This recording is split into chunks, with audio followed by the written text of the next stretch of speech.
तब ही सप्त ऋषि शिव पही आए, बोले प्रभु अति बचन सुहाए।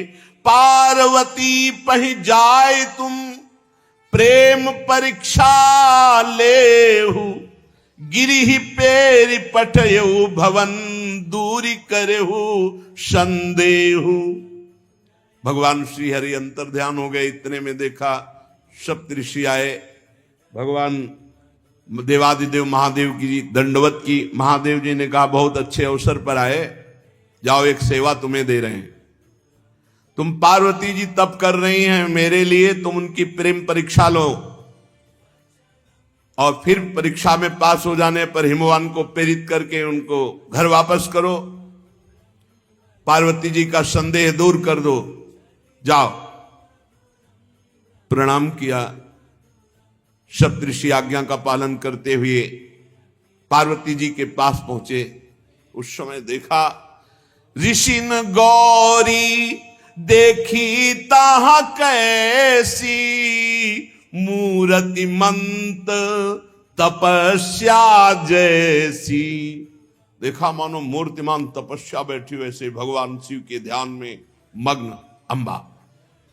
बोले मुनि सुनु शैल कुमारी, करहु कवन कारण तप भारी।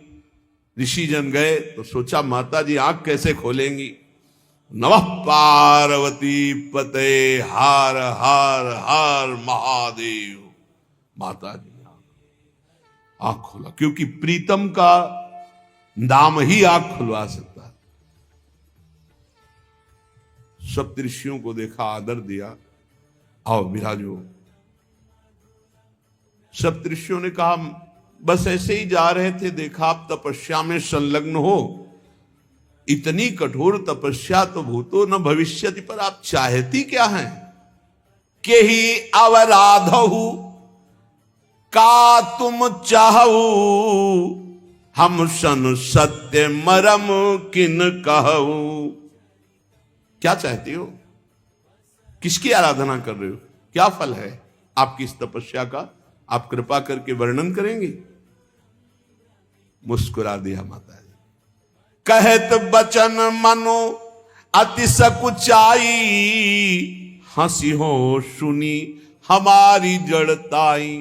पर्वत से प्रकट हूं, हंसोगे पक्का हंसोगे। मन हट परा न सुनई सिखावा, चाहत बारी पर भीति उठावा। मन ने हट ठान लिया है। हंसोगे इसलिए कि जैसे कोई बहती हुई प्रबल धारा को बालू के बांध से रोकना चाहे, ऐसे मैं रोकना चाहती हूं, क्योंकि मैं पर्वत से प्रकट हूं और मैं अपने गुरुदेव के वचन को कभी नहीं टाल सकती। नारद कहा सत्य सोई जाना, बिनु पंखन हम चाहें उड़ाना। देखो मुनि अविवेकु हमारा, चाहिए सदा शिव ही भरतारा। तुम हमारा अविवेक देखकर हंस दोगे, क्योंकि मैं भगवान शिव को अपने सुहाग रूप में धारण करना चाहती हूं। मेरे भरतार, मेरे पति भगवान शिव हो। मानो मैं बिना पंखों के आकाश में उड़ना चाहती हूं। मेरी सामर्थ्य तो ऐसी नहीं, पर मेरी चाह है, मेरा हठ है कि मैं भगवान शिव को अपने पति के रूप में प्राप्त करना चाहता। हंस पड़े ऋषि। सुनत बचन बिहसे ऋषय, गिरि संभव तव देह। नारद कर उपदेश सुनी, कहो बस्यो के किसुगे। हंस पड़े और बोले हाँ पक्का पक्का पर्वत से प्रकट हुई हो। अरे नारद के उपदेश से आज तक किसका घर बसा है? नारद का उपदेश सुनने के बाद किसी का घर बसा है? सुनो।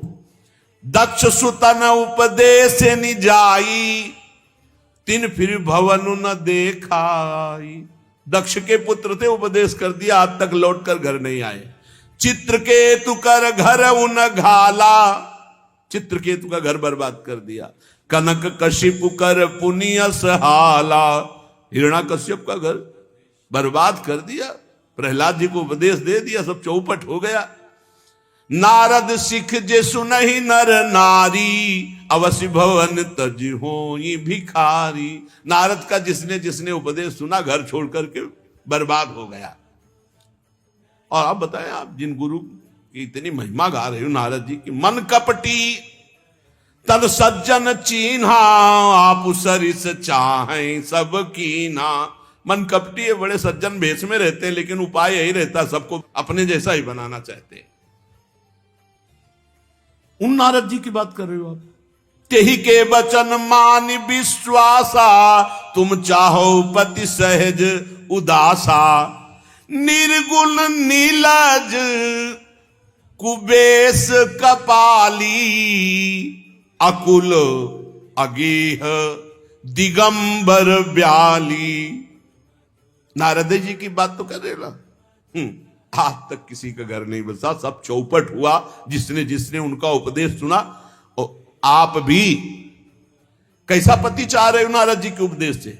उदासीन, किसी से मतलब है नहीं, गुणहीन, कोई गुण है नहीं, क्योंकि गुणातीत है, लज्जा का प्रवेश ही नहीं। और आपको बता दें, कुबेश, बड़ा ही कुबेश धारण करने वाले, नरमुंडों की माला, और घर बरगद का पेड़ है, उनके लिए इतना कठोर तप कर। कहू कवन सुख असबरु पाए, भल भूलिहु ठग के बोराए। ऐसा दूल्हा मिलने से कौन सुख मिलेगा? नारद जी के चक्कर में आकर के आप भी इतनी कठोर तपस्या शिव के लिए कर रहे हो, परीक्षा ले रहे। सप्त ऋषिजन माता जी की परीक्षा ले रहे। देखो अब स्थिति क्या है शिव की, हम बताएं आपको। अब सुख सोवत सोच नहीं, भीख मांगी भव खाई। और सहज एकाकिल के भवन, कबहू की नारी खटाई। घर तो है नहीं, अकेले रहते हैं, और इसी के लिए आप तप कर रहे हो। हम लोग बहुत विचार कर आए हैं। अजहू मानहू कहा हमारा, हम तुम कहूं बरनीक विचारा। अति सुंदर सुचि सुखद सुशीला, गावहीं वेद जासु जस लीला। दूषण रहित सकल गुण राशि, श्रीपतिपुर वैकुंठ निवासी। असबरु तुम्हि मिलाऊ बुआनी, सुनत बिहसी कह बचन भवानी। ऐसे के घर में कई स्त्री खटाती है, और आप ऐसे के लिए सुनो, हम बात करके आ रहे हैं। वैकुंठाधिपति वेद जिनके नेति नेति करके गुण गाते हैं, साफ सद्गुणों की रास लक्ष्मी जी जिनके चरण चापती रहती हैं, हम बात करके आ रहे हैं। ऐसे प्रभु से आपका ब्याह करा देंगे। छोड़ो तपस्या और तैयारी करो ब्याह की, हम तो बात कर ही आए हैं। माता जी बहुत हंसते हुए कहा, अच्छा अच्छा, सत्य कहो गिरिश तनु एहा। सत्य सत्य कहा कि पहाड़ से, पर्वत से, जड़ पर्वत से हमारी उत्पत्ति हुई है। तो आपको यह भी पता होना चाहिए कि पर्वत को कोई डिगा नहीं सकता। चाहे जितना बड़ा तूफान आ जाए तो हठ न छूटे बरु देहा। हम पर्वत से उत्पन्न हुई, हमारा हठ नहीं छूटेगा, भले शरीर छूट जाए। आपको पता होना चाहिए कि पर्वत से ही स्वर्ण की खानें पैदा होती है, और स्वर्ण को जितना जलाया जाता है उतना ही वो तेज प्रकाशित करता है।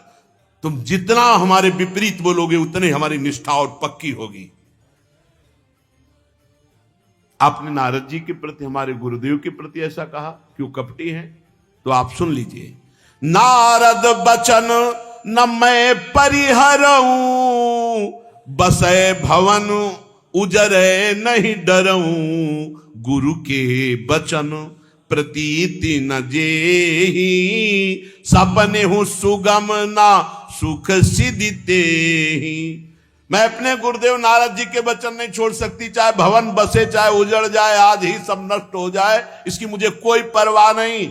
जिसको अपने गुरुदेव के वचनों पर विश्वास नहीं, उसे कभी भी सुख और सिद्धि की प्राप्ति नहीं हो सकती। तुमने कहा कि मैं भगवान वैकुंठाधिपति को तुम्हारे लिए, तो महादेव अवगुण भवन, विष्णु सकल गुण धाम, जेहि कर मनुरम जाहि संते ही सन काम। माना कि महादेव जी समस्त अवगुण भवन है, भगवान विष्णु समस्त सद्गुणों की खान पर। तुम्हें पता होना चाहिए सप्तऋषियों, जिससे मन जिसका रम जाता है उसको उसी से काम होता है। हाँ, अगर पहली बार तुम मिलते नारद जी से पहले, तो शायद तुम्हारी बात हम कुछ विचार करने का अवसर करती।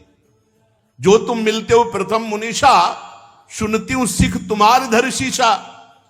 अब मैं जन्म, ये उपासक की निष्ठा होनी चाहिए। ये माता जी के द्वारा जो निष्ठा दी जा रही, अपने इष्ट में ऐसी निष्ठा होनी चाहिए। अब मैं जन्म संभुहित हारा, को गुण दूषण करे विचारा। अब तो यहां तुम्हारी कोई बात नहीं चलेगी। मैं अपना जन्म भगवान शंकर के लिए हार चुकी हूं, दे दिया अपना जीवन भगवान शिव को। वैसे आप बड़े कौतुकी दिखाई देते हो, विवाह की बातचीत करने में आपको बड़ा सुख मिलता है। तो हम आपको बता दें कि इस समय संसार में लाखों कन्याएं, लाखों दूल्हा है, जाके बात करो, आप उनके विवाह का आनंद लीजिए। हमारी अगर बात सुनना चाहते हो तो जन्म कोटि लगी रगर हमारी, बरऊं शंभु नता रहूं कुंवारी, तजऊं न नारद कर उपदेशु, आपु कहाई सत बार महेशु। मेरी तो मैं करोड़ जन्म की बात कहती हूं, हर बार जन्म लूंगी और तपस्या करूंगी और पति रूप में भगवान देवादिदेव महादेव को प्राप्त करूंगी। अपने गुरुदेव नारद के उपदेश को नहीं छोड़ सकती, चाहे भगवान इष्ट शिव जी आकर सैकड़ों बार मुझे समझाएं तो भी नहीं मान सकती। सप्तऋषि साष्टांग दंडवत हो गए क्योंकि वो आए ही थे परीक्षा ले ले। मैं पापरों कहीं जगदम्बा, तुम गृह गवनौ भयो विलंबा, देखी प्रेम बोले मुनि ज्ञानी, जय जय जय जगदम्बिके भवानी, जय हो जय हो जय। अंबाजी ने कहा मैं तुम्हारे हाथ जोड़ती हूं, अब एक भी शब्द मत बोलना, जाओ यहां से। उनका जय हो जय हो जय हो। हे अम्बा, हे भवानी, आपकी सदा ही जय हो जय हो। आप और भगवान शिव अलग नहीं है, आप दोनों जगत के माता पिता हैं। साष्टांग दंडवत सप्तऋषि सर झुकाया और जय जयकार करके पुलकित होकर के चले गए। और हिमवान से कहा जा करके पार्वती जी की तपस्या पूर्ण हुई, भगवान शंकर वर रूप में मिलेंगे, जाओ उनको लिवा लाओ। और भगवान शंकर के पास जाके कहा प्रभु बिल्कुल अनन्य आपकी है, किंचन मात्र कहीं अन्य कोई गुंजाइश ही नहीं है। भय मगन शिव सुनत सनेहा, हरषि सप्त ऋषि गवने गेहा। सप्त ऋषि तो प्रणाम करके विचरण करने के लिए चल दिए। महादेव जी अंबा जी के अनुराग में डूब गए।